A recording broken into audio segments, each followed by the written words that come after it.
கன்னியாகுமரி தொகுதி அதிமுக வேட்பாளர் பசலியான் நஸ்ரேத் திங்கள் நகர் பேருந்து நிலைய வணிக வளாகத்தில் உள்ள கடையில் கரும்பு ஜூஸ் போட்டுக் கொடுத்தும் பலகாரங்களை விற்பனை செய்தும் தீவிர வாக்கு சேகரிப்பில் ஈடுபட்டு வருகிறார். இது குறித்த கூடுதல் விவரங்களோடு இணைக்கிறார் செய்தியாளர் ஆனந்த். ஆனந்த், வணக்கம். மேலும் விவரங்கள்.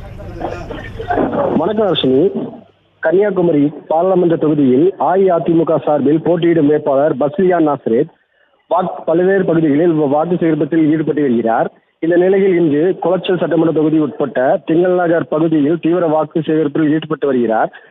அஇஅதிமுக முன்னாள் அமைச்சர்களான தளவை சுந்தரம், பச்சையம்மாள் மற்றும் தொண்டர்களுடன் திங்கள் நகர் பேருந்து நிலையத்தில் வாக்கு சேகரிப்பில் ஈடுபட்ட அவர் திங்கள் நகர் பேருந்து நிலைய வணிக வளாகத்தில் உள்ள கடைகளுக்கு சென்று கரும்பு ஜூஸ் போட்டு கொடுத்தும், பேக்கரிகள் பலகாரங்கள் விற்பனை செய்தும், டீ கடைக்கு சென்று டீ போட்டு கொடுத்தும், பேருந்தில் ஏறி பயணிகள் மற்றும் பொதுமக்களுக்கு துண்டு பிரசுரம் விநியோகித்தும் பிரச்சாரத்தில் ஈடுபட்டார்.